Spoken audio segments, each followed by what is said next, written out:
If you want to use a live translator during calls on Samsung Galaxy S26 Ultra, what you need to do is once you are on a call and if you are on the call menu, you should be able to tap on this Galaxy icon, Galaxy AI icon on the right side over here. This allows you to open the live translate option. So we're gonna go over here. Then we have the introduction for the caller that this call is being translated.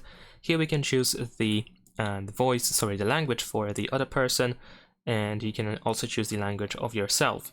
You can also read the transcription aloud of here, and that's pretty much it. Of course, if you want to exit the live translate option, tap on this square with an arrow here on the left side, and the translation is being stopped afterwards. Make sure that live translator is enabled. If you go to the phone app over here, and if you go to the call settings, then in here we should be able to find live translate option. Make sure that it is enabled. Leave a like and subscribe.